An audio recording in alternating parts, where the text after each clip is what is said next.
Ranzo, the National Commissioner of the South African Police, General Castole, National Head of TIPSI, General Lebia, Deputy National Commissioners, all here, Mamchinga, Mamvuma, Masimula, Provincial Commissioners are all here, Provincial Commissioners, except two that are represented, Northwest and Limpopo, but they're all here. The Acting Secretary of Police, Mr. Takan Ramula, Divisional Commissioners, Senior SEPS officers, Head Office entities, all heads of department, members of the media. This afternoon, the country will get a glimpse of the police recorded crime statistics for the third quarter of the 21-22, covering the period 1st October to 31st December 2021. It is during this time that the SEPs in all provinces put in place their unique safe festive season operational plan. These plans ensured that crime was kept to the minimal by doubling up efforts to safeguard the security of the Republic. It is also public knowledge that during the festive season, criminals tend to use this time of festivities to target members of the public for their criminal gains. Certainly, the festive season used to be characterized as a free-for-all for criminals with the increase of contact crimes and commercial crimes. However, this is not the case this time around. The national crime statistics of the 3 months of reporting show significant reduction in the number of crimes committed and reported to the SEPs. We have recorded significant decrease in most of the crime categories. Crimes such as common robbery, sexual assault, attempted sexual offences, and contact sexual offences have recorded 3 to 4 digits decrease, except for murder, which remains worryingly stubborn.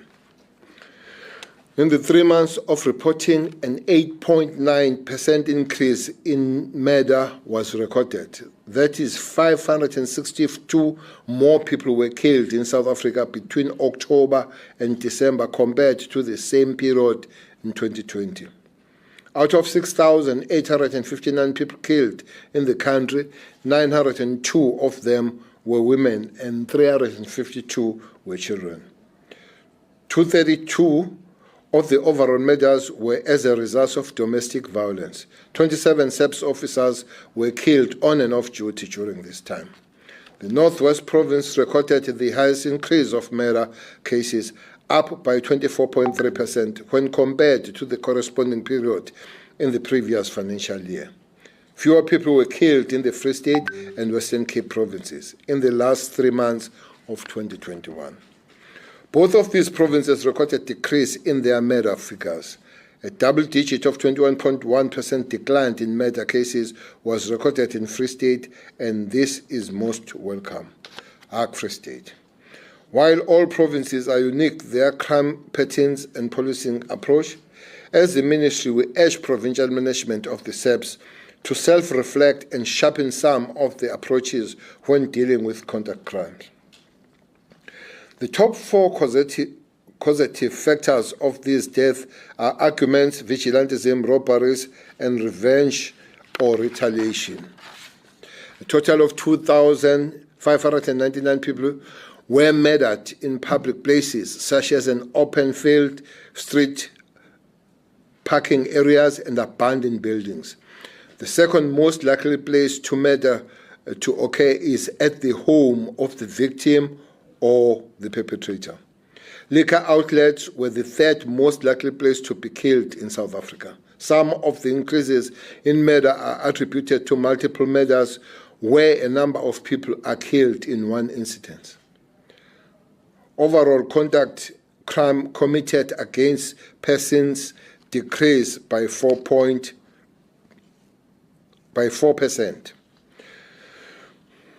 A 9.0 decrease has been recorded for sexual offences.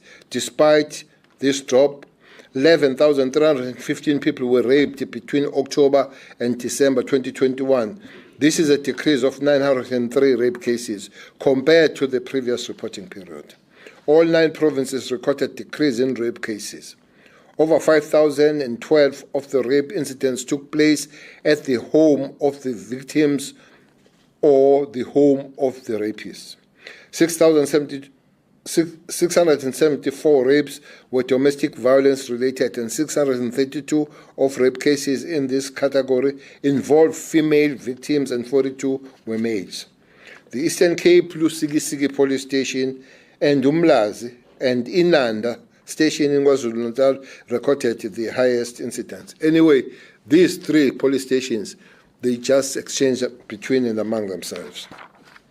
The decrease in some of the sexual offenses, especially rape cases, can be attributed to all provinces increasing their GBVF awareness campaigns. This includes contact meetings with SEPs and communities. The service has also ramped up its communication and sensitization on GBV crimes through print, television, and radio mediums. The publication of convictions in all provinces has increased, which serves as a deterrent to perpetrators. The implementation of the National Strategic Plan on GBVF by various government stakeholders gaining ground, and there is increased synergy by all departments in prioritizing this crime. Commissioner, must and should be done. Members of the media, let me remind the nation that the GBV and femicide remains a priority crime of the SEPs. I again call all SEPs members to continue to improve their responses and service delivery to victims and survivors of GBV at station level. Dedicated GBVF desks are now available at 381 police stations across the country. The establishment of the GBF desk will be finalized at the end of March this year, which means every police station in the country, more than 1,000 of them will have this desk. 91,489 police officers have been trained in victim empowerment, domestic violence, sexual offences-related programs. This will ensure victim-centered service is provided by officers at police stations. Focused policing has been our biggest arsenal for the SEPs against this scourge. Through our 185 FCS units, including 9 serious electronic crime investigation units, detectives are solely focusing their efforts and expertise in investigating crime against women and children. The FCS has handed down 272 life sentences for crimes committed against women and children since April. That is less than a year. That is less than a calendar year. Some of these sentences included the convictions of serial rapists who have been rightfully handed down heavy sentences. Sergeant Livwani Ramatavana, attached to SEP's FCS unit in Gauteng, led an investigation that resulted in a Gauteng serial rapist being sentenced to 16 life imprisonment. Tebogo Majeke was also handed down an additional 150 years for several cases of kidnapping and robbery. Police in the Free State have arrested a serial rapist who has been accused of the rape of 13 women. These crimes took place between 2009 and 2013. In Gauteng, 23-year-old Professor Meli, that is his name, Meli, was convicted to life imprisonment for 6 counts of rape, kidnapping, and robbery. The serial rapist was arrested for targeting a woman in Everton in Gauteng, assaulting her before raping her. While in prison, his DNA sample was taken and through our forensic science laboratories, he was traced to several other rape cases in the Everton area. Another arrest as a result of DNA analysis has resulted in Soweto-born Opa Morgan linked to 7 rape cases. Between 2014 and 2018, the serial rapist broke into his victim homes, threatened them with a firearm or knife before raping them. He proceeded to rob them of their personal belongings. Morgan was in June 2021 sentenced to 11 life sentences. In KwaZulu-Natal, 25-year-old Tumelo Kiba was in November 2020 sentenced to life for the rape of 7 women in Pinetown. In the same province, a 50-year-old man accused is before the courts for the alleged of raping 22 women. The accused was arrested in January for crimes that occurred in the Durban CPD dating back to 2008. Ladies and gentlemen, these are some of the cases I needed to highlight to demonstrate the importance of the removal of serial rapists in society. Arresting one rapist saved multiple women from this violent crime that has no place in our society. More of these arrests will ensure decreased rape incidents in public places, which is the second most likely place of occurrence for the rape incidents.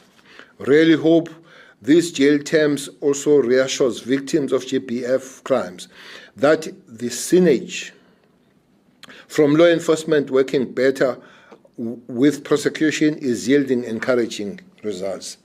These statistics also show that many sexual assaults, such as rape, happen behind closed doors among people who are known to each other. We therefore also call on the communities to be more proactive in the prevention of this crime that is often difficult to police. On the same token, we welcome the 3 new pieces of legislation signed in January aimed at strengthening efforts to end the GBVF. The amendment of the Criminal Law Sexual Offences and Related Matters Amendment Act, the Criminal and Related Matters Amendment Act, and the Domestic Violence Amendment Act will surely strengthen not only the country but the SAP's responses to the GBF. Domestic Violence Amendment Act progressively introduces online application for the protection order against acts of domestic violence. We are encouraged that the acts will ensure the victim-centered focus and make it more difficult for perpetrators to escape justice. These legislations will, amongst many interventions, tighten bail and usher in minimum sentencing provisions for GBF accused. In the farming community, 11 people were killed in 11 incidents of murder which occurred in farms and small holdings. 3 of these murders were either farm dwellers, workers, or passerbys who were reported to have been murdered as a result of an attack by the farm owner or the farm manager. There was some good news for those who own property and livestock. All property-related crimes decreased by 7.7%, and the Mpumalanga province recorded a double-digit decline of 15.2%. Burglary at residential and non-residential premises declined drastically. Theft of vehicles and motor vehicles also declined by over 20%. A total of 7,404 cases of stock theft were opened. This crime declined by 450 cases compared to the corresponding period in the previous financial year.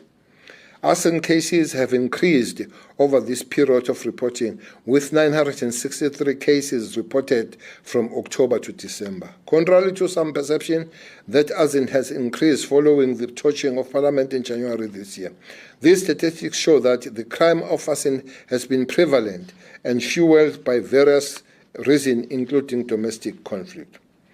Assault GBVH figures have shown drastic decrease, with over 3,611 less cases reported during this reporting period.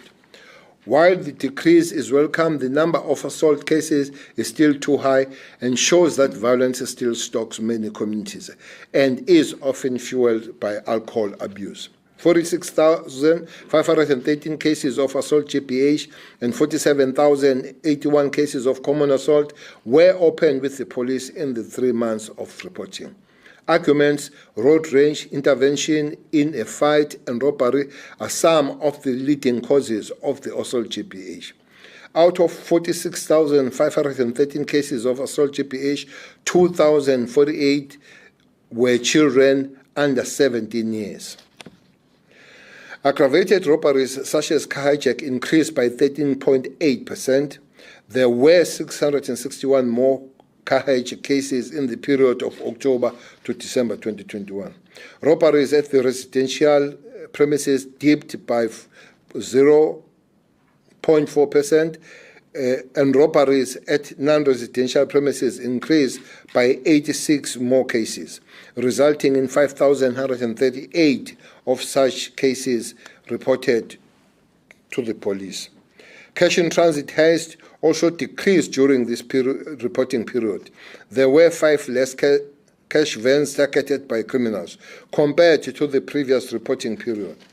Gauteng, which is the province where this crime is most prevalent, has recorded the largest decrease of 9 less cases. The observed decreases in CIT robberies in Gauteng, Mpumalanga, and Western Cape are attributable to the specialized CIT task teams established countrywide to infiltrate and take down these well-organized and sophisticated criminal gangs. Kidnapping: 2,605 kidnapping cases were opened with the police. This crime trend has shown a decrease in only 2 provinces, and the leading motive for this crime is hijacking, followed by robbery and rape-related kidnapping. There have been 686 more cases of kidnapping compared to the same comparative period. At conclusion, ladies and gentlemen, these crimes figures show how far solid plan, targeted policing and resourcing can go. We have committed to improve our state of policing through specialized policing and refocusing our efforts and expertise in taking down organized crime syndicates. Over and above the CIT and kidnapping specialized units, the SAPS has also established specialized units to deal with organized crime in KZN, Eastern Cape and Gauteng. In addition to the specialized units within the DPCI, it is also encouraging that the Western Cape and Gauteng provinces boast fully functional murder and robbery units. Organized crime investigation units are also on board in tackling murder and robberies, as well as taxi violence in KwaZulu-Natal and the Eastern Cape. There is no doubt that capacitation of the South African Police Service with the recruitment of 12,000 trainees this year will further add to the gains of the service. The statistics are not necessarily a win for the SAPS, but they are certainly an improvement. The last 3 months of 2021 were not a free-for-all for criminals. It is through the acceleration of this policing momentum and improving of our working relationship with communities through community-based structures such as community policing fora, structures of the NGOs who have also been in the forefront of the fight against the scourge. That is, crime picture can be improved. Let me end off by reminding communities that complaints of wrongdoing by any police officers at any police stations through the SAPS service complaint center of can report the center of 0800-333-177. Tip-offs and complaints can also be sent to the MySAPS app, www.saps.gov.za. Other transgression by police should be directed to the Independent Police Investigation Directorate. Therefore, with those words, I will request that Major General Skukuni comes and gives us the really raw figures to know what really happened.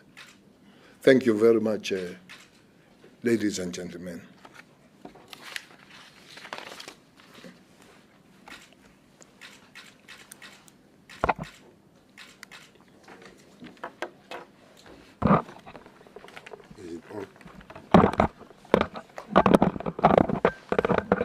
Thank you, Minister, National Commissioner, Deputy National Commissioners, colleagues, members of the media.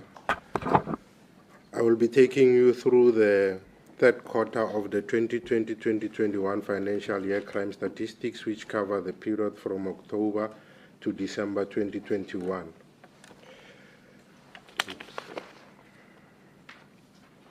Without wasting much time, I will go into the details of the crimes that have been reported in the country, starting with the table that by now we should all be familiar with. That is the table overview of the country, South Africa.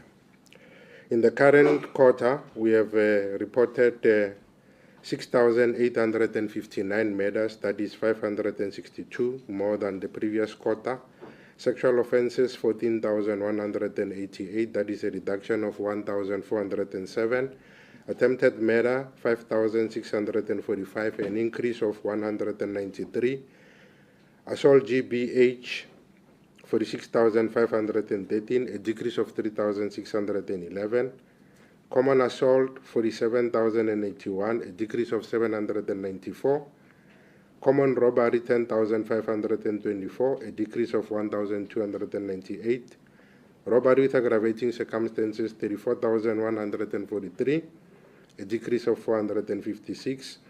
And overall, the broad category of contact crimes, we have reported 164,953. That is a decrease of 6,811.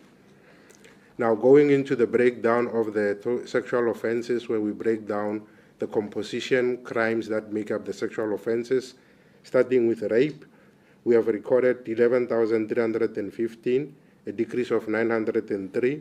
Sexual assault, 2,069, a decrease of 321.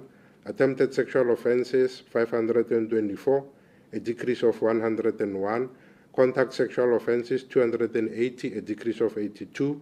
And the total sexual offenses, as we have already indicated above there, we have recorded 14,188 with a decrease of 1,407. Then the subcategories of robbery with aggravating circumstances, starting with the carjacking, we have 5,455 carjacking in the current quarter, an increase of 661. Robbery at residential premises, 5,760, a decrease of 21. Robbery at non-residential premises, 5,138, an increase of 86. Robbery of cash in transit, 60, that is 5 less than the previous quarter, which was 65. And then bank robberies, there were 6, which were reported in the provinces of Western Cape, Eastern Cape, and Gauteng, with 2 each in the 3 provinces. Truck hijacking, we had 448, an increase of 12. Now, when we take into consideration the total population of the country and then calculate the specific contact crimes with regard to the population of the country to compute the per capita contact crimes, we find that we have reported 11.4 murders per 100,000 of the population. Rapes were 18.8 per 100,000. Attempted murder, 9.4 per 100,000. Assault GBH, 77.1 per 100,000. Common assault, 78.0 per 100,000. Common robbery, 17.4 per 100,000. And the base series that we use to compute this, the estimates were the 2017 series, and hopefully that Status A is undertaking a census.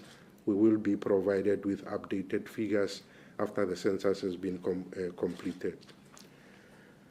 Now, on the same trajectory, when we take into consideration the murder for all the provinces and also juxtapose it with the population per province, we find that the highest per 100,000 of the murders were reported in the province of Eastern Cape with 18.7 per 100,000, followed by the Western Cape with 15.1 per 100,000, KwaZulu-Natal 14.2 per 100,000, Gauteng 10.3 per 100,000, Free State 8.3 per 100,000, Northern Cape 8.0 per 100,000, Northwest 7.2 per 100,000, and Mpumalanga 6.6 per 100,000. Then finishing up the table as we normally are accustomed to, going to contact-related crimes, we had 963 cases of arson, that is 6 counts more. Malicious damage to property, we had 30,658, that is 626 more. And the total contact crimes we had recorded 31,621, an increase of 632.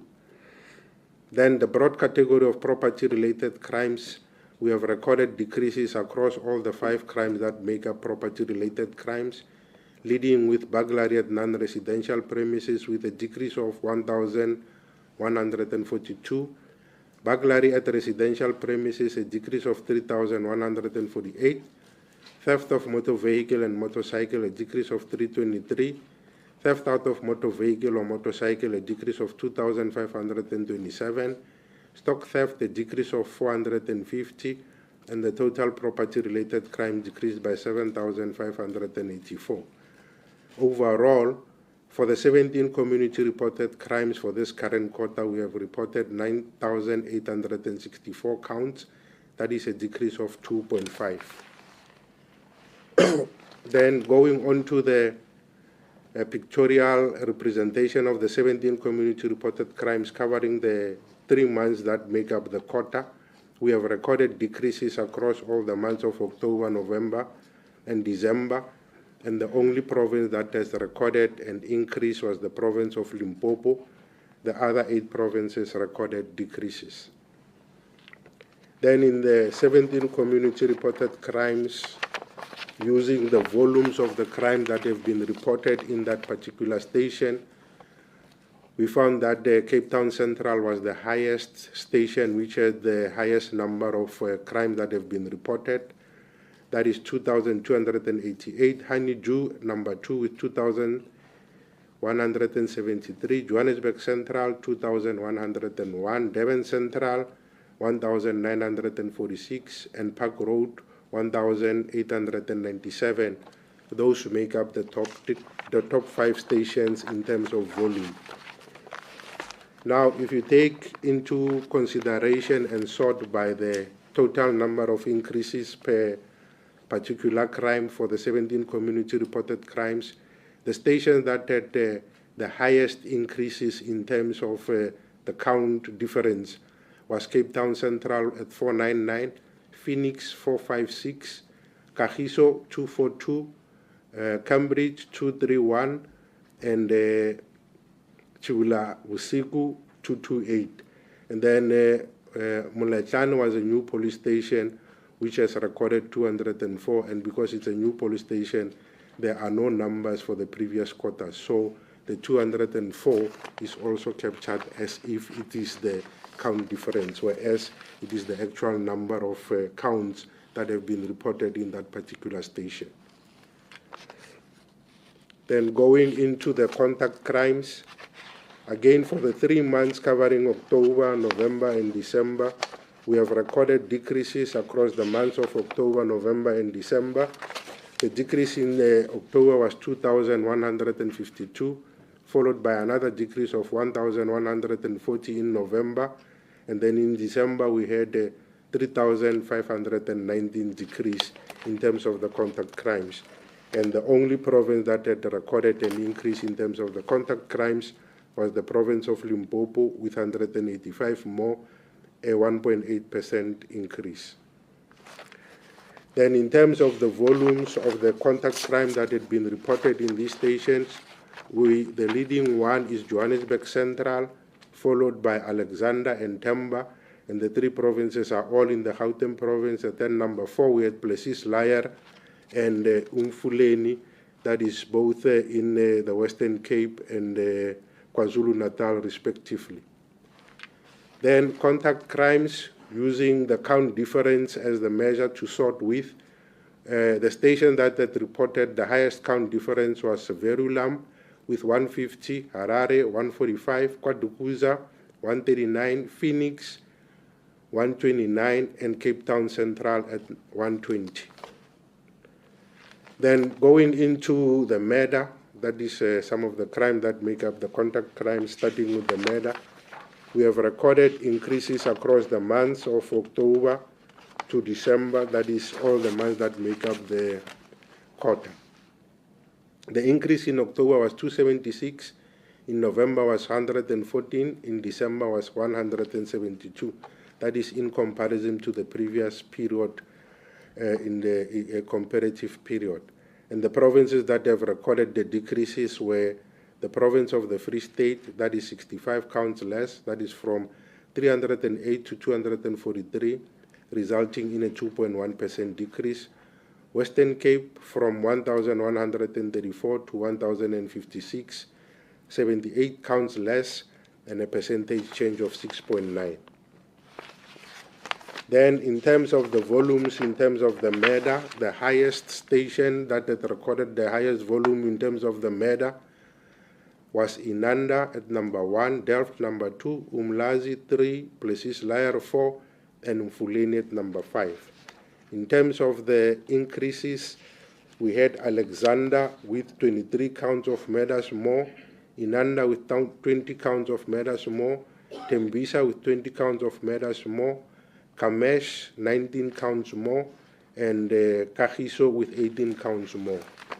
And then in terms of the causative factors leading up to the selected contact crimes, but only focusing on the MEDA, where we had drawn a sample of 80%, that is 5,402 counts that had been reported. That makes up 80% of the total MEDAs that have been reported to the police within the current quarter.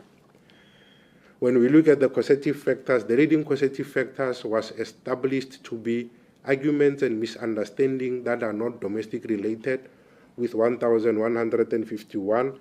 At number 2, we had mob justice or vigilantism with 357. At number 3, we had those matters that happened jointly with the robbery at 345. At number 4, we had retaliation, revenge, or punishment with 302 of the matters attributable to retaliation and revenge. At number 5, we had taxi-related attributable to those matters. Number 6, we had those that were committed during another offense, not robbery or rape, with 47, and 36 were matters that resulted as a result of a completed carjacking or as a result of an attempt to hijack, but which was not successful. Those attributable to 36 of the matters that have been committed in the current quarter. Then in terms of women and children, we had 902 women that had been killed in the current quarter.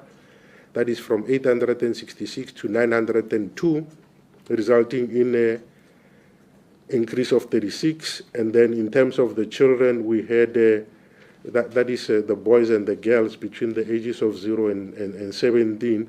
We had in the quarter of 2020, we had 373. Current quarter, we had 352. That is a decrease of 21 or 5.6% decrease.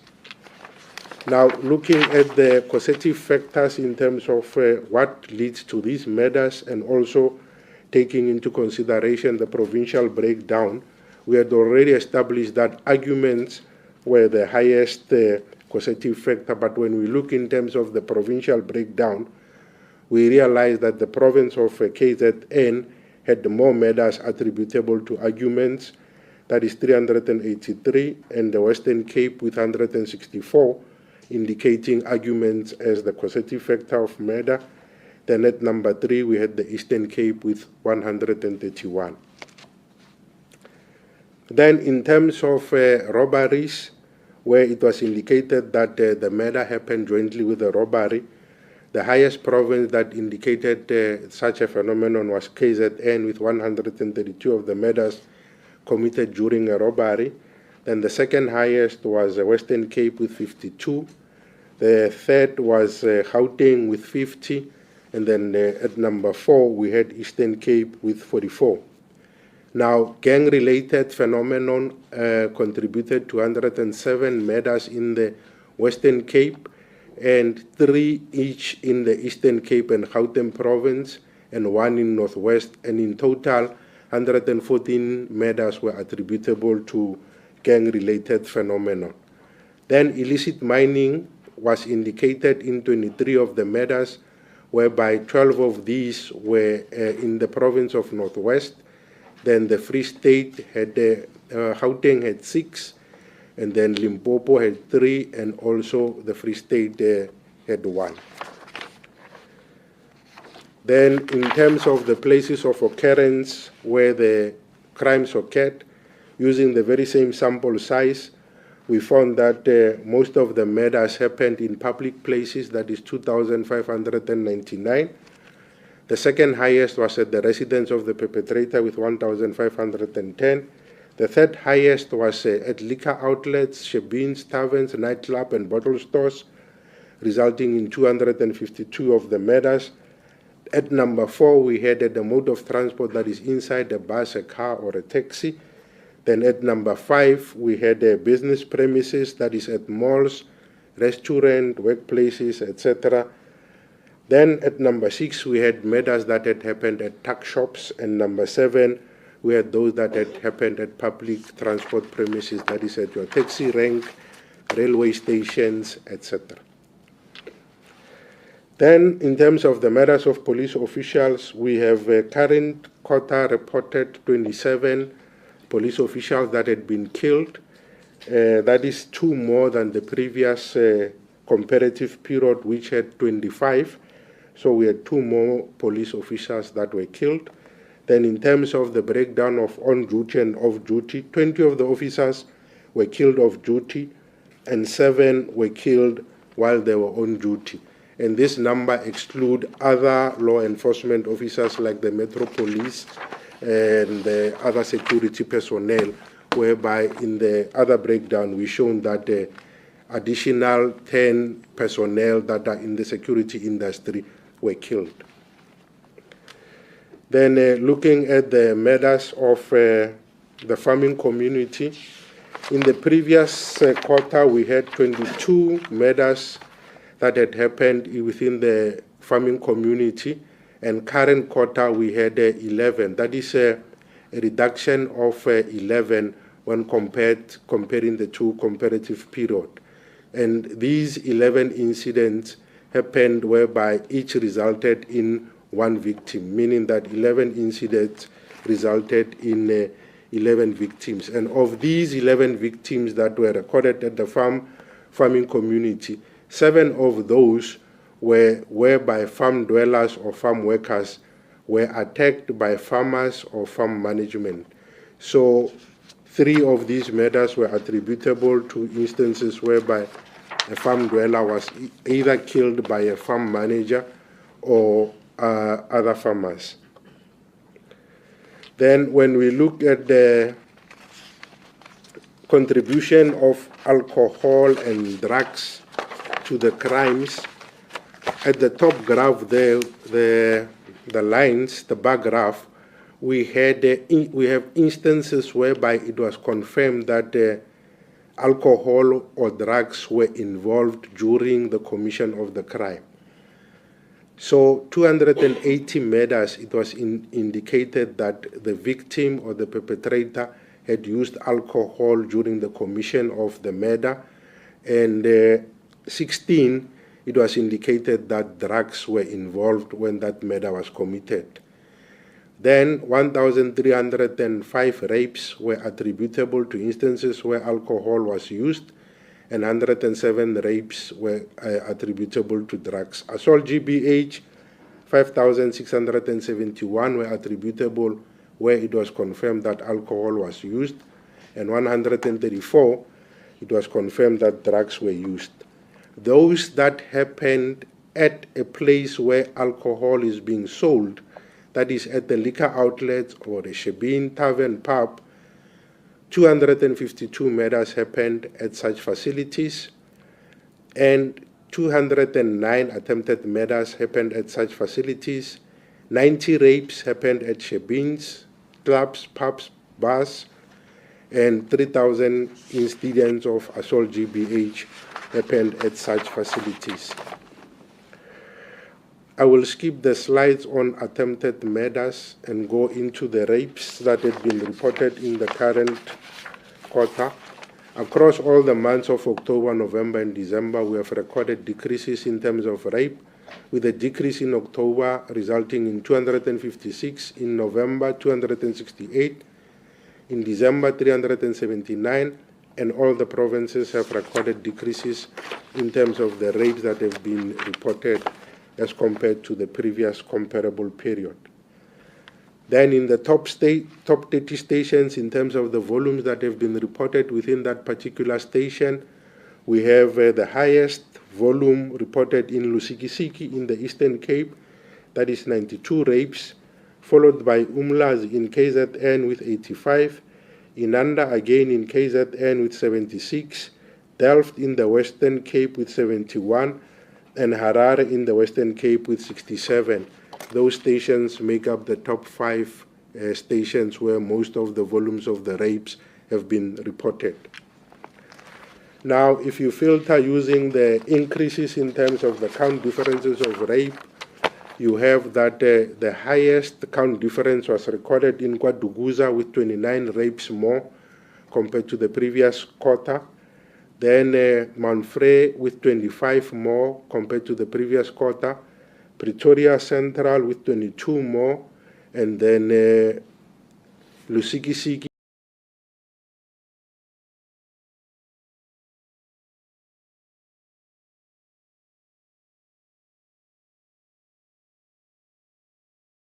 with 21 more, and then Josini again with 21 more.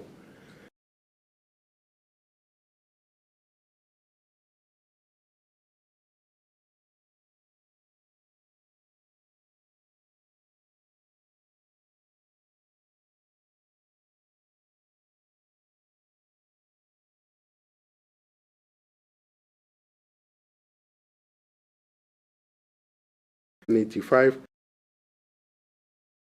The third highest was the Western Cape with 718.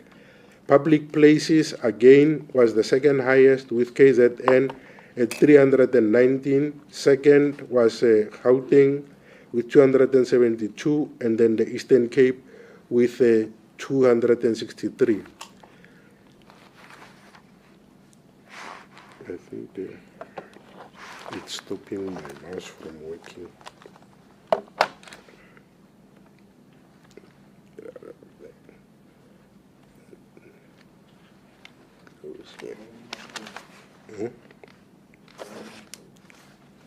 General? Yeah, no, it's fine. I found that. Then now looking at the selected domestic violence related crimes, these are instances, we have already talked about these particular crimes, but now we are looking more at the relationship between the perpetrator and the victim and try to determine whether there was some kind of a domestic relationship between the victim and the perpetrator. This is not in addition to all the murders that we have reported on. This is just the, separating and trying to show compactually in terms of where and how and the relationships between the victims is happening. So for domestic crimes, we have had 232 murders having been indicated that the victim had a relationship with the perpetrator, and of these, 117 were women and 115 were male. Then in terms of the provincial breakdown, we had the Eastern Cape recording the highest number of murders attributable to domestic violence. Then the second highest was Gauteng, which indicated that 42 of these murders were attributable to Gauteng. And then KZN at number 3, which indicated that 34 of these murders were attributable to domestic violence. Then in terms of the rape, we had 674 rapes where it was indicated that the perpetrator and the victim had some kind of a relationship. And of these, 632 were female and 42 were male. And then in terms of the breakdown, most of these happened in the Western Cape with 155. Number 2 was Gauteng with 133. Number 3 was Eastern Cape with 102.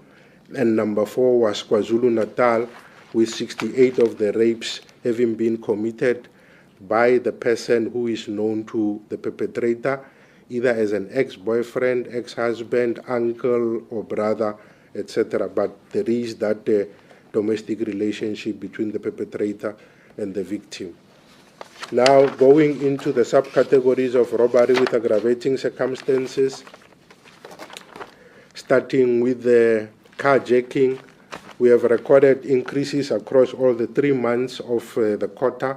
In October, we had an increase of 230. In November, we had an increase of 128. In December, we had an increase of 303.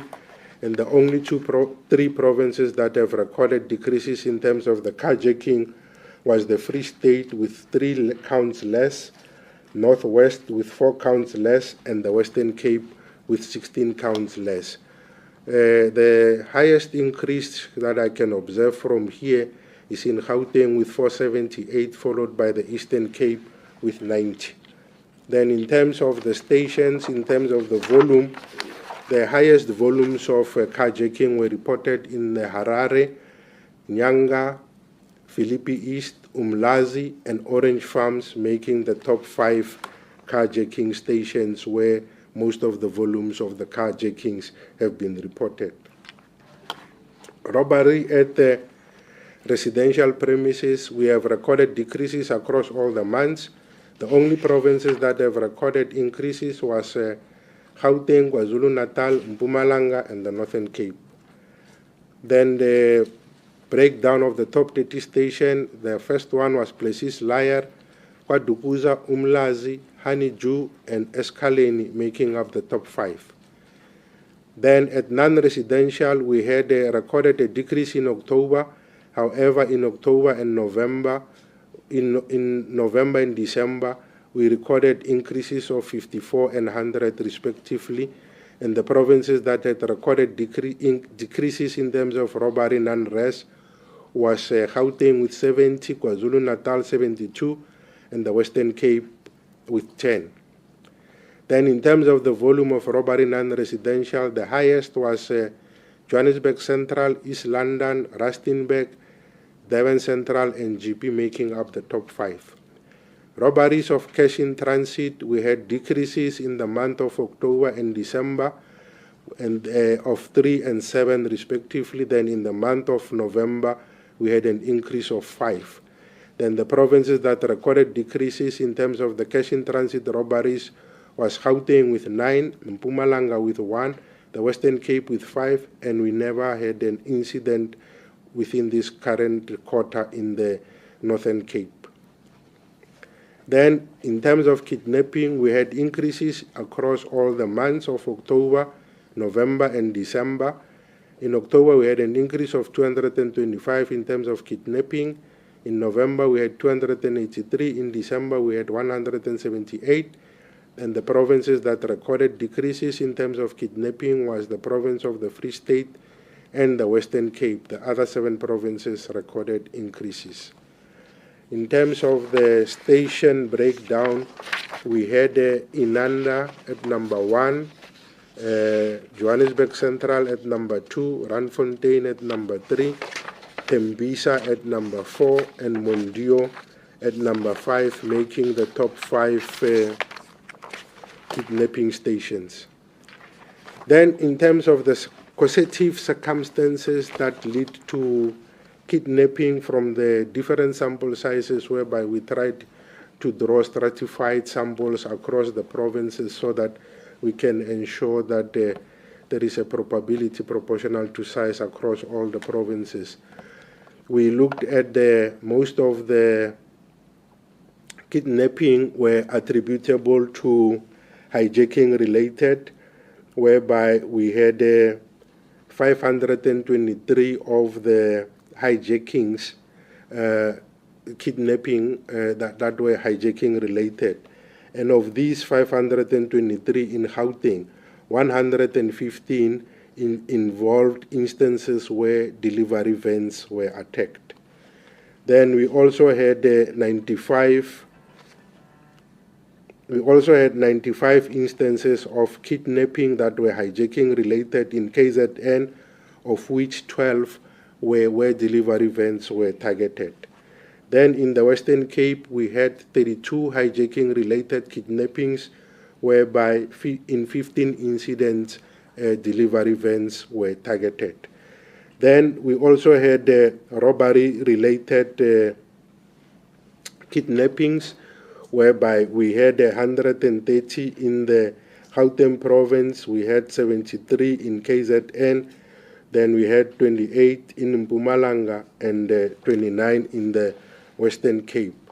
And then we also had instances whereby children were removed from parents or guardians without the permission, whereby we had 16 of these happening in Gauteng, 10 in the Western Cape, 9 in KZN. Then I think in terms of property related, we recorded decreases across all the months, and then we also recorded decreases across all the provinces. The top 30 stations, we had Cape Town Central, Brook Lane, Honeydew, Rustenburg, and Park Road making the top 5 property-related crime stations.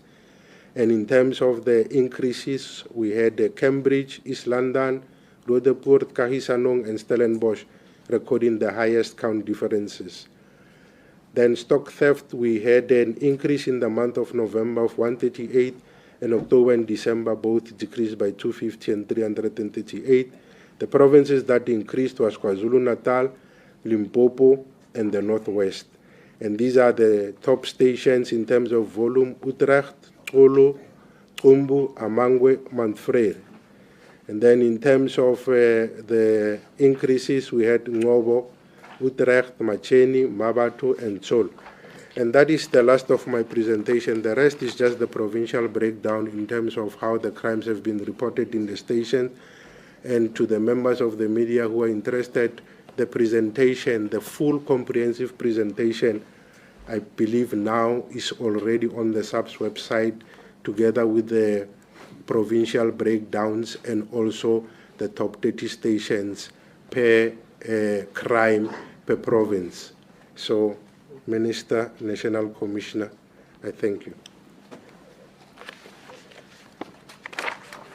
Thank you very much, Major General Sekukune, for that thorough presentation. Ladies and gentlemen, you have heard the opening remarks from the Minister of Police, and you've also heard of the breakdown of the figures. And now we're going to open up the floor to some questions. If they are. Use the floor, introduce yourself, as well as the organization that you represent. But before I do that, I want to also just alert the members of the media that we do have all the 9 provincial commissioners present with us here today. And let's see those hands. Okay, I see one. Okay, Ronald, you can go ahead. Good afternoon, Ronald Masima from UNCA. Minister, I have to ask you this question, and it's based on comments you made this week during the Senate debate, that you had it on good authority that someone was trying to oust you from your position. Tell us more, Minister. Is there any truth? Do you have any evidence? Ronald, I'm sure you are one of many journalists that are going to be posing questions outside this briefing. Can I kindly ask that we start with the questions about the briefing, and then after that we can certainly answer questions that are outside the briefing. I think that's fair. Newsroom? Okay, next round. There you go. Hi, Minister. This is Marion here from... Put on your microphone, please. Hi, Minister. This is Marion here from Times Live. You mentioned that there will be GBV desks set up around the country to assist victims. Could you please elaborate on what specifically will be happening at these desks? What kind of services will they provide, and what kind of training will be given to ensure that safety is the priority? Thank you. All right, thank you for that question. Any other takers? So you do have one, okay. Go ahead, yes. Minister Millian, this morning during Parliament's Portfolio Committee meeting, you mentioned one of the challenges fighting crime with regards to police finding it difficult to fight crime in densely populated communities. How are you as a minister going forward and your department going to improve on this aspect? All right. All right, let's just take one more question for this first round. Go ahead, brother. Afternoon, Minister. My name is Bulilani from SABC. Just as a follow-up to Ronald's question, the time when Yanga East was the highest murder capital in the country, there was a concern there that the access to police station was too far to the residents, which was one of the contributors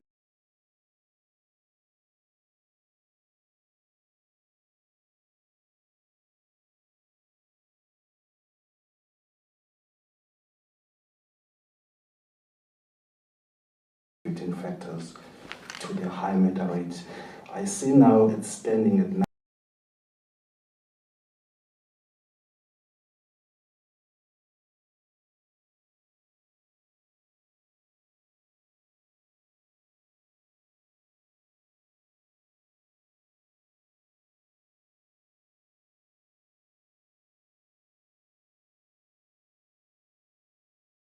15 for that particular quarter. Do you not think that one has to be asked in this particular press conference? It's quite commendable that the minister is sitting next to General Ketla's tour, but do you think that the disputes or the tug of war that you have paralyzes or gives a low morale to the cops who are working on the ground, given that you're continuously making disputing statements to each other? Do you not think that also paralyzes the cops on the ground, given that there is no coherent leadership within SEPS? Thank you so much. Thank you, Bulilani. And just to give you clarity, I did mention that you can ask those questions just in the second round of questioning. So you were not prevented from asking those questions. But let's take those responses, Minister, Generals. All these about him and me, he's going to answer. Thanks, Bulilani, to notice the Nyanga, because whenever we used to come here, we knew it's almost like Nanda and Umlazi and Lusigisigi now. There are two things. I think the accessibility on policing was increased with the coming up of Harare police station, which we all agree. And that's a decision we're taking, the South African police, that getting the resources, it will help to make not a university huge police stations, but that are far from the communities. If you can have many medium size, but every community will be able to walk to the police station rather than take the transport going there. So Harare Nyanga has really told us that put them, make people walk there, because quite a stress has been taken by Harare from Nyanga. But besides, I was there 2-3 months ago with Imbizo, and the people there asked, where have you been with these present police stations? His name is Brigadier Ngat. People said, where you have been with this, which means the management also, they say this is the best police station, best commander that police station ever had. So once people say so, you can see the impact. We also went to Michel's Plain, where people demanded that extend 10 years for this commissioner here. So those are the things that you encourage, and that impact of management works. Maybe one can take that opportunity that as we are seated here, we want to change policing to the station level now. The accountability at the provincial and national will have to go. The station commanders must tell us on daily basis what happens around them, where did those people were killed around that station? Did everybody come to work the previous night? Was the station commander there? The car at the station level, because reducing coming down there, it does make the impact rather than dealing with the provinces. And then I'm sure the commissioner with working with the station commanders, you can't have a station that is permanently there in the top 30. They'll have to move. So if they don't move, people that are running those stations have to move. Either it's a crime moving or people moving.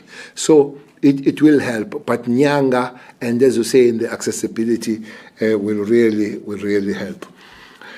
The GPV desk, one of the major complaints that have been there is that our members just don't understand the gravity and the pain of a woman, especially that comes to report to the police station that has been abused, even raped, by a man, either husband or whoever. For that woman to be told to go back and negotiate. Usually, first time she'll go back to negotiate, second time. Third time she won't come back because she's dead by then. So this training of these people that are there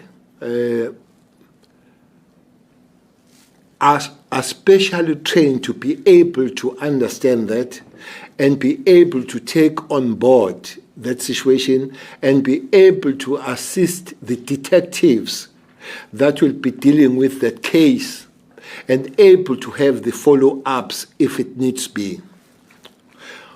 One problem that we are having is that families and friends don't help victims. They are more on the side of perpetrators.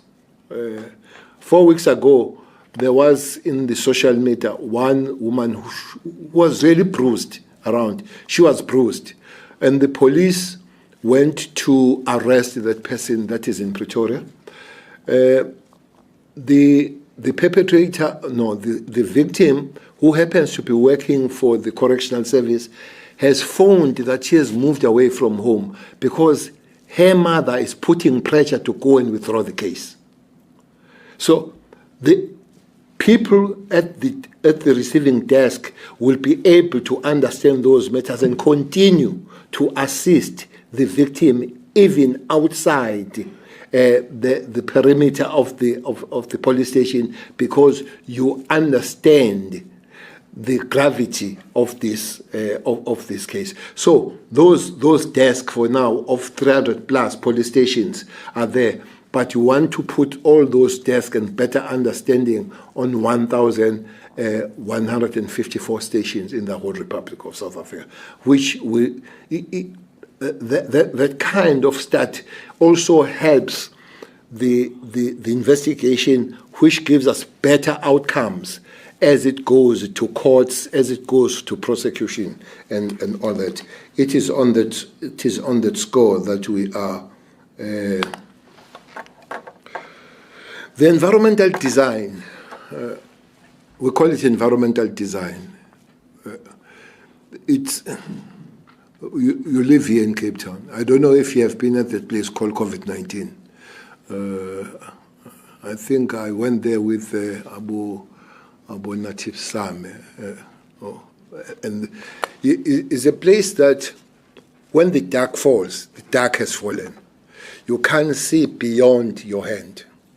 There is nothing called street there. You get on your side, because I'm too big to fit on those passages, and you come at the dead end of it. There's nothing called lighting, no electricity, no roads, no water, no street lights, no house numbers. So anything that is done by a certain criminal gets there, you just won't find that person. Even if they tell you that ungenela, you just won't follow. So these environmental designs, I hope will be coming to the media soon, Lorenzo. We are developing a strategy, a crime strategy, that is taking more taken across the government rather than making it a police matter to fight crime. And everybody agrees that fighting crime is not just a police issue, but is across the board. That has gone to the committee of the cabinet. The cabinet has sent it back to do more workshops and invite more people, so that when we have a problem with COVID-19, human settlement must be there to answer when are they going to deal with those things. The social development must be there. Designing of schools must be there. I went to Hanover one day. I had a meeting at 11 on the school day. Were more school kids in the meeting than the children, and that tells you that you have a problem there when kids don't attend school in terms of gangsterism and all that kind of stuff. So the famous question that both you have asked, maybe starting with yours, I raised an issue that there was a meeting. That meeting has been confirmed, that it did take place. Well, I was not in the meeting, so I can't tell you exactly what happened in that particular meeting. But it did take place, and I wasn't there. It has been explained what happened to the meeting, and that has been fine for me. I hear SABC you say continuously. I don't know what you mean by continuously. I don't know what you mean by continuously. I think continuously we are working together to deal with the crime, which does not mean that time does not come where we see things differently. Yes, indeed, it would be fine to deal with those things privately if we can, but to say we will have to see things in the same way all the time and agree, I think that would be fake working relationships. I'm sure if you are not married, you have girlfriends. I can see you are married. You are not going to tell me that there is no conflict in your house. You are not. Absolutely not. If it is so, please help us all. How do we deal with such a situation? So in the work situation, in the family situation, in the world situation, where there are people that are living and working together and sharing life, there'll be forever those situations. I guess sometimes problem of different opinion between myself and the commissioner sometimes has been exaggerated by whoever that exaggerate. But indeed, I'll be lying if I come back and say every time it will be Harry Perry that you are working very well. It doesn't even happen in my house with my kids, with my wife, my sisters. It doesn't. There are days where you see that today it would be better if these things happened that way. But continuously, I don't agree with that statement. But continuously working together, I surely agree with that statement. From my side, that will be that. Thanks.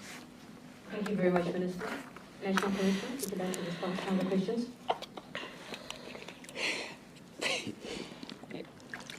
It seems no question was directed to me. But anyway, everyone expect me to talk. Maybe can I start maybe by adding to the minister by saying fools never differ. They always agree. And therefore, people who apply their mind to situations and look at what is strategically correct to direct an organization in a country, they will always bring views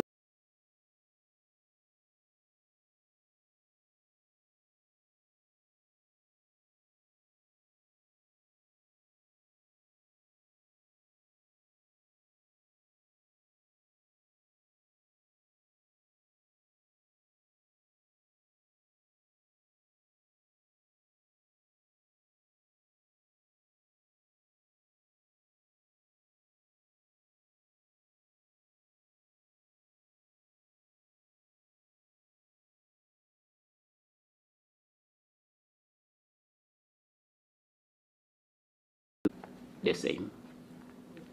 And as they bring them together, at the end when they agree, then it becomes a solution either to the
Then on the service delivery, the access, we've also escalated what the minister has related to as university police stations and police stations that should provide a quick solution to create service delivery access.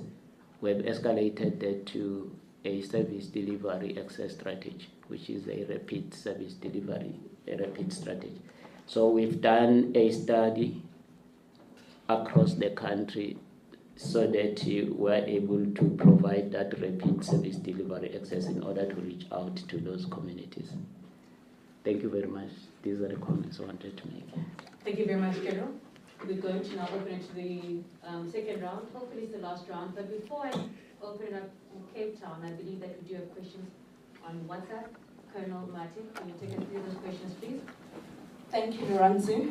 We've got 4 questions from the GCIS WhatsApp group. The first 2 questions are posed to Minister Cele, and they are from Thulasizwe Simelane from ENCA.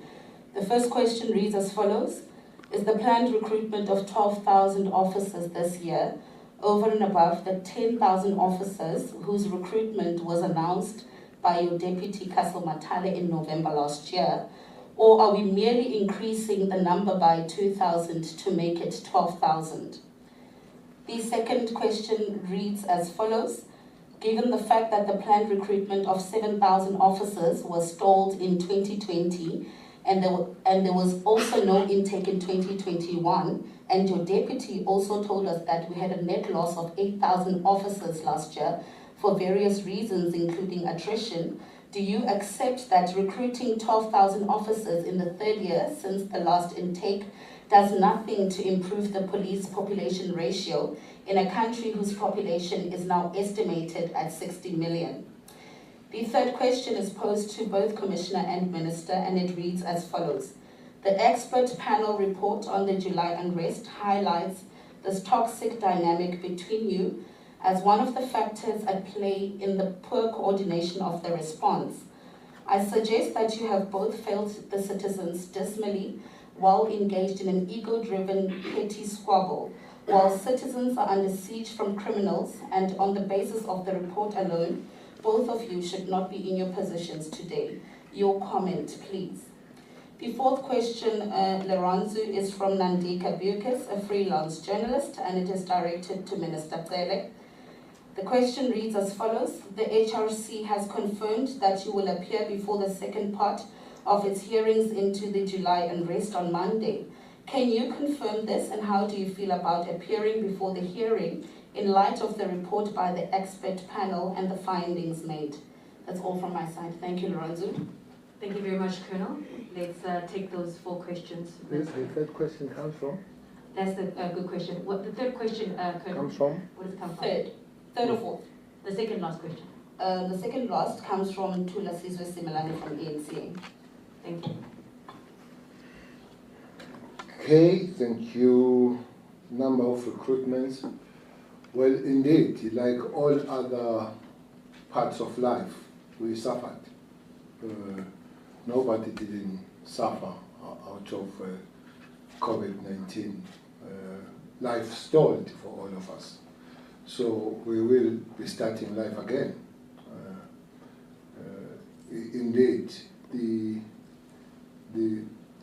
number of police and the ratio has been reduced, even before the COVID-19. I remember that the year 2010, 2011, we had about 2011, 2012, we had about 195,000 police, and the population was 50 million that time. If I'm not mistaken, we're down 177 now, or 180 some odds.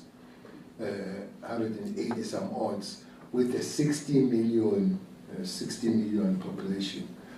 Indeed, something there needs to be done. But as the cluster would all raise the concern that prosecutors are less, judges are less, magistrates are less, the correctional service officers are less. So that's that.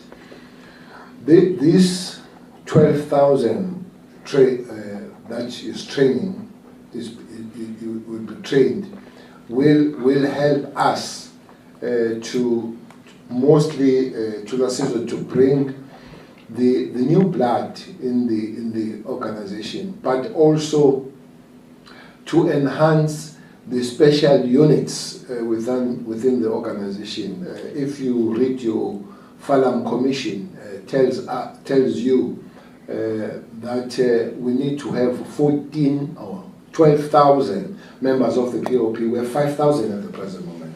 Unfortunately, you need to be much younger to be in the POP. Not only that, there are other units. It will help us really to deal with those. The training is not necessarily that will be covering those 2 years, but the training will continue after that. Maybe explaining in next 2 financial training years, because of the capacity of the colleges, President wants 12. So we're breaking it to 7, 5, and 3. We expect that in 2 years we would have trained 15, even more than what the President has instructed us to do. And indeed, it's still not going to cover. And we see as we go on with the years, we're talking with the the Minister of Finance, whom I must say that the President and the Minister of Finance are very sympathetic to the cause of the police going forward. We hope that gives the answer of the police. Somebody has given that from 2010 to now, we're almost 18,000 down, even before we come to chase the population. So if we train, maybe in 2 years, we go for 15,000, we might begin in the 3rd year of training to go beyond the equity and beyond to chase the ratio going forward. This question of the fight between the Commission and myself, we have answered it. But if Tula Sizwe feels that we should not win the job, he knows who employs us. He knows definitely it's not him that is employing us. I'm sure we'll be fired by now if it is him.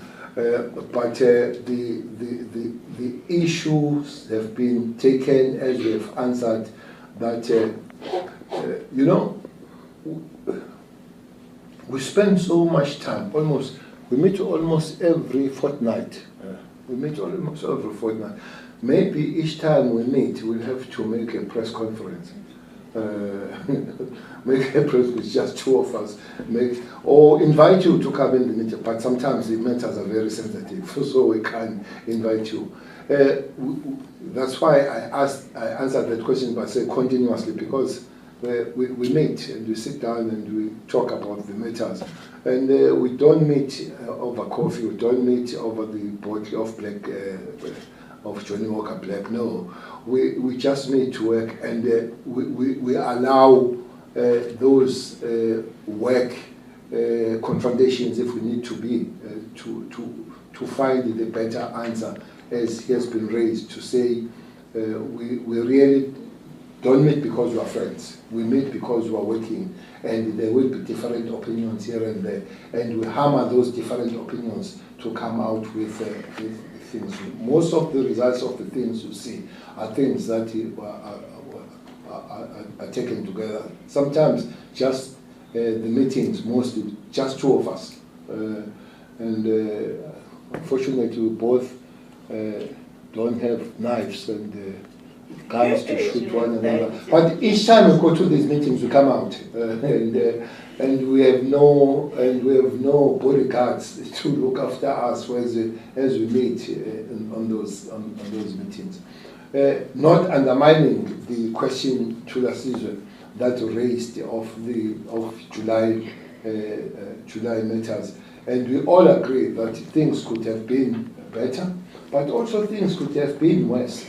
It's a pity that nobody picks up those things that were worked to, while the situation was bad, those things that were worked for the situation not have escalated even worse. There is those that have gone to Etegwini, there is a mall there called Pavilion. That provincial commissioner, Kwanas, did something that was not supposed to do. He sent the special task force. Special task force is not sent to deal with crowd control. But that mall stood because that was done together with the communities there and all that. That Africa, as you come in Alex, that was the first mall that was defended by the police. By the way, it's where the police was shot. The police was shot by the crowd, but that mall standing and was defended by the police even before the soldiers came. The Maponya Mall, well, for some reason, the media only chose to show the people that were there. There was no Tudula at the time. It was Ndandalax. And as they were there were 54 police that were there in that mall. There were 54. And unfortunately, I don't know why, to such an extent that people that were arrested by the community were immediately handed over to the police. And General Mtombeni, who is a deputy commissioner of Mali, was physically there. But such things that those members of community were working with the police are played down. One Liberty Mall in Maritzburg. If you go there, the management will tell you to say bravo to the members of the South African police together with the community. When you go to, there are quite several of them, you go to Richards Bay, the community and the management of the mall have given the awards to the police the way they were gone. It could have been worse, bad, we agree, but it could have been worse. But there was a lot of work that happened. So the question of going to the tomorrow, that's Monday, is a continuation. There will be questions, there will be answers, we'll go home. Thanks. Thank you, Minister. Let us then take the last round of questions, colleagues. You have been waiting for a while, my brother. And then it will be Newsroom Africa. And you and last five from ESA. Go ahead.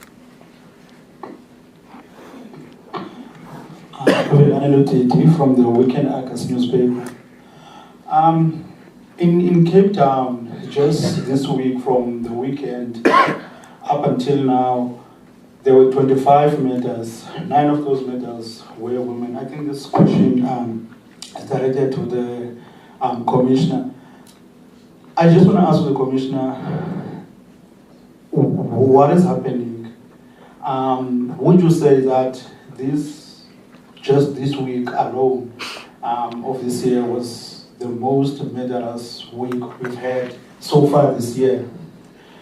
And then to you, Minister, when you got these stats and looked at the rape and matters, do you go to sleep and think that your department, your ministry, is turning the tide, is working? Do you feel that there is something that you're doing, or do you feel that you are somehow failing to protect South Africans?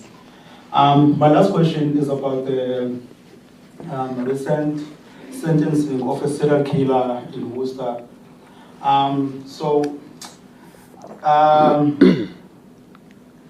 Siamtela Sobambela was sentenced to 25 years in prison, where he confessed to killing 3 people, and the families feel that this is a light sentence. I mean, taking 3 lives and confessing. The judge did argue that he's a first-time offender and he assisted the police in finding the bodies and stuff. And you as a minister, do you feel that such sentencing is okay, 25 years for killing 3 people? Thank you. Thank you. Let's go for that one. Nasipi from Newsroom. This one is for the Minister. With the Operation Dudula, you just mentioned it now, which is led by Untitled Max. They are asking now people to obviously produce their IDs and removing people that they allege are illegal immigrants. So what I want to find out is, what has intelligence revealed about this particular group, and are they operating within the constraints of the law, and if so or not, what is their options available? What is the options available to the group? Thank you. All right. Natalie? Natalie Malgas from ETV News. Can we come and ask questions?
attacked by the mob and killed.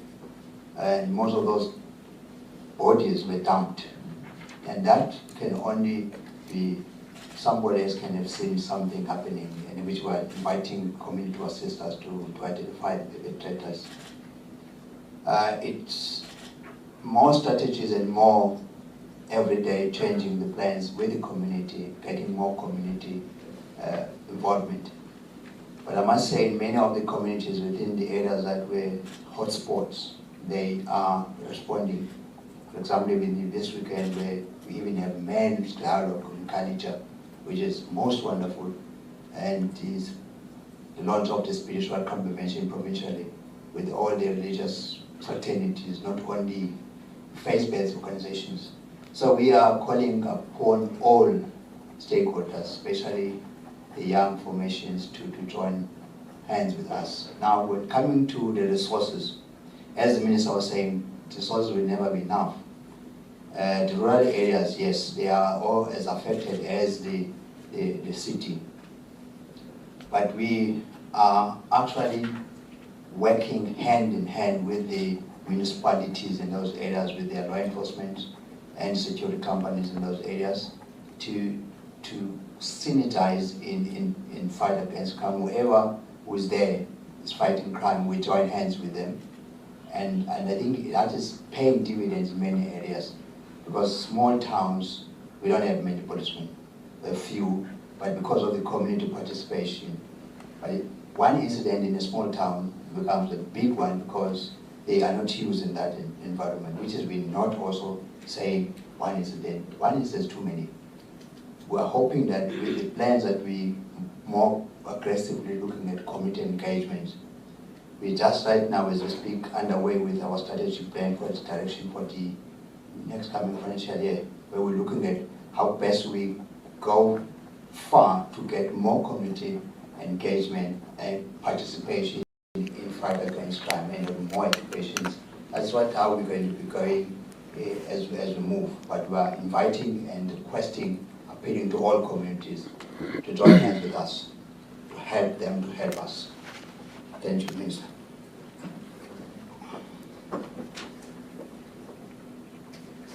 Thank you very much, General Bheki Cele. We now call on General Mawela to also give some answers.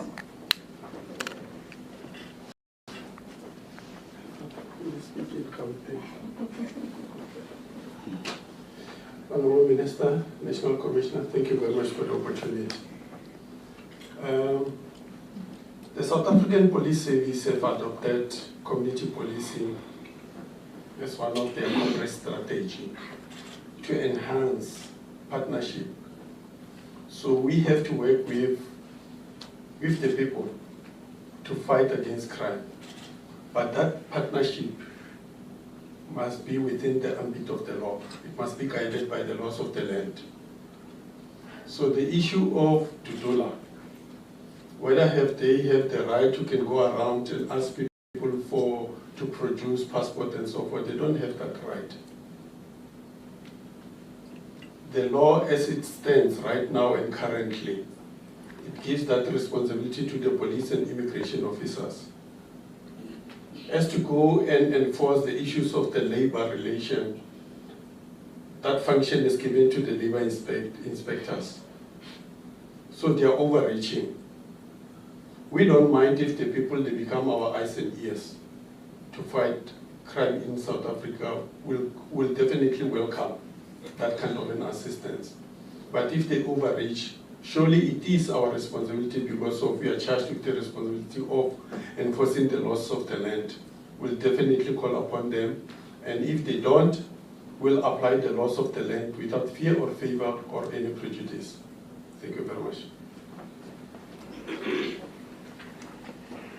Thank you very much, General. I would then request the National Commissioner to take us through the responses, and then we'll have the last word from the Minister. Yeah, thank you very much for the opportunity, and thanks for the questions.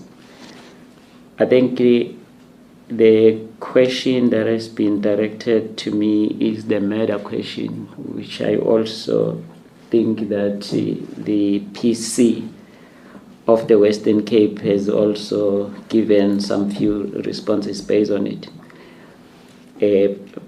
But the first thing that I just want to point out with regard to murder is that we are now sitting with injured human and spiritual values from the side of the communities.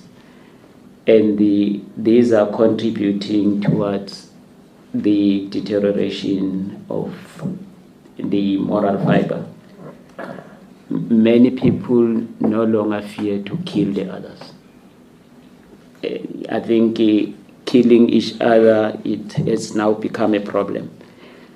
But then in terms of the approaches, we require both community, situational, and developmental crime prevention approach, which is multidisciplinary in nature. I think it requires all of us to work together and provide a collective front. But then from the side of the police, we have then been explicit to say the rate of murder where it is now, it requires a specialized intervention, which is one of the reasons why we then decided to reinstate the specialized units. With the recruitment slowing down, I think we also equally slowed down the beefing up of the capacity of the specialized units, because, like, for instance, murder and robbery unit, I have already approved the work study, and few other specialized units that helps to respond to murder. But now that the 7,000 recruitment process is unlocked, I think we will then be able to beef up this particular capacity. So crime detection, which include DPCI in terms of capacity building, and then are going to be treating this as a high priority. But there's also been mention made by both General Mawela and Bheki Cele of the community interventions. What we can then touch on here is the introduction of traditional policing, where we also mobilize traditional leaders to help us to provide a solution to this, especially bringing communities on board. But finally, we also need to venture into technology. I think the safer city concept, we started with the 10 pilots, now we are at 20. But the more we bring technology coverage to cities, this is where most of these activities are taking place. I think then what I then also wanted to add is on the resources to the rural areas, just to say we have introduced an integrated resource strategy in the organization, and this integrated resource strategy, among others, is looking at the distribution and redistribution of resources, which is intended to strike a balance between resourcing both the urban areas as well as the rural areas. So it's a principle from national, which complement what General Bheki Cele has related on.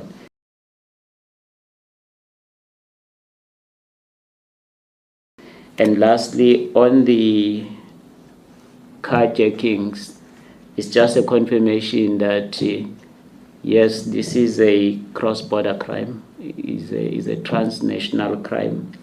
And most of the vehicles are making their way. The market is spread throughout the region, and obviously is making its way towards other countries in the continent. But we are organizing ourselves and strengthening the implementation of the cooperation agreements, both at SAPCO level, SADC level, AFRIPOL, and Interpol level, in order to try and provide a collective response. Thank you. To add on the last answer, let's say, especially here, when numbers of car check were given, there was other element that was put, the delivery vans. There are those that are hijacked because of the contents, not because they want the cars themselves. And we have agreed that we put a new column, especially in Western Cape. I'm sure you saw that Harare and Delft, they're high on, so mostly it will be delivery. And they are, after they've been emptied, they are found, those cars. But that does not play on the facts put by the National Commission to say there are those luxury cars. I'm not going to tell you the kinds here to give some people the ideas that they are hot in the market, those cars. So it is that, for instance, like here, it should be most of delivery cars, because it would be very difficult for a car to be stolen here and taken to the border. So one other thing that increases that hijack here, it has been especially Langa and Nyanga of the what you call Ubers. So we have requested that people that go to those areas, they report as they come in the police station, because sometimes they are called, they get in the car, as they leave either Nyanga or Langa, they are stopped, they are robbed and all that. Others, they take the car from point A to point B, and they abandon the car once they reach their destination. So there are many things that contribute on that, but we need to shut down all those things that are causing such thing. Do I sleep at night?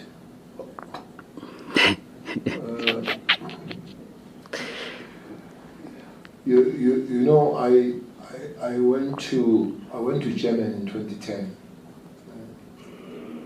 We were preparing for our World Cup, yes. At about 3 in the morning, we saw these 2 young ladies. Babemnandi, they were very and walking alone. This is 3 o'clock in the morning. You ask them, aren't you scared? They say, no, we can't be scared in this country. All men, they know that they are men when they protect women. That's what those young ladies said to me. And my first statement, as I was asked, coming back as a commissioner and now, was to say, the measurement of the safety is when a young woman walks alone in the middle of the night, without fear. But people that will have to help us, not the police, and not the judges, are men. Those are the people that will have to there was, I missed out over the weekend, there was Imbizo here, Yabatota here in Western Cape. I think those are the things. Maybe we need to put to a stop the Imbizo of women and all, and men must work on themselves. Men must work on themselves when it comes to this one. The question you raise, even one single person raped will give you a sleepless night, especially if you're a father, you're a husband, you're a brother, because when there is a rape at any given time, it's somebody's mother that is raped, it's somebody's sister, it's somebody's daughter. So even if you're not a minister of police or a national oil police, any human being will really give you a nightmare. It does give us nightmares, a lot of them when it comes. That's why we are trying to put so much effort, we're putting so much shoulder on the wheel when it comes to this one. This question of Sambulo, who is this guy? The one that has been given 25 years for 3 murders and rapes? Let me tell you, there are things that I'm not a lawyer. At least Pategile is an advocate. This guy has got two doctorates in law. This guy, he's a doctor of laws. They just can't tell us how does it happen. How does it happen? And we're talking with the chief of staff as we're getting out of the office. What is this? Without blaming anybody, but I was asking, you see in Matubatuba, somebody was arrested and he got 15 years and 16 years for killing father and son. 15 for son, 16 for father, and I'm told it's concurrent, which means that it's 7 years. For killing both father and son. You ask me as a person, and I will really always wonder what happened. I don't know the law, I don't know the first offender. If you say the judge was the first offender, but there are 3 cases, he could not have offended once. Then offended 1, 2, 3. So it could not be the first offender. But I'm not going to sit here and query those things, but I would really love to be explained. How do you kill father and son and you get 16 and 15 years for killing those 2 people? So it's an issue that all of us will have to really get sleep that night on it. The last question, it's the sentences. Well, this is a question that just answers of the relevance sometimes of it. I just want to add on this. You see, as police, we have a serious problem. Before, if there was going to be a march, people going together and all, there will be a meeting between the police and those people that are marching or relevant authorities or metro and all that. They will talk on the route, they'll talk on the reason why in terms of time and the figures. That will make police to prepare better. But the Concord came with a wonderful judgment that said, if you want to march, you tell nobody. You ask nobody. You wake up the next morning, you go where you want to go, you do what you want to do, and police can only act if you break the law, which means you'll have to ban something, and the police say, now we're breaking the law. You will have to go around and do things that you're not supposed to do. But I want to repeat, these police, especially from Gauteng, they are instructed to stop nonsense. Nobody has a right to move around. You are not going to break the law because you are fighting against the crime. You need to work within the laws. Communities are highly invited, I want to repeat, are highly invited to work with the police, with the law enforcement agencies. But they are not invited to take the law in their own hands. So it's important that we work on that and with that understanding. You can't just break the law because you feel I'm committing the law. But things like citizen arrest, if you are seen and all that, hand over to the police and talk to the police and be invited by the police, that is fine to happen. We have an experience where people, they start like this and they end up being monsters. Your Pahad, you were here in this Western Cape. That's how it started. So we're not going to be beaten twice on the matter. We'll have, because some people, they do things using the emotions of the people as if, and they know exactly what they want to do. So Pahad apartheid experience must be mobilized and to understand that this happened and remember what they ended up doing when they started as a good intentions and all that kind of stuff. So we're watching that thing very, very, very closely. Thank you very much. Thank you very much, Minister. Let's end it there on that note, inviting communities to participate in the fight, the overall fight against crime. With that, Minister, I'd like to thank all the Deputy National Commissioners that are present, the Provincial Commissioners that are also here, and of course yourself and the generals that are on the podium, but most importantly, members of the media who have taken their time, almost 2 hours, to answer all the questions and ask all the questions as well. Thank you very much. Siyabonga. Now,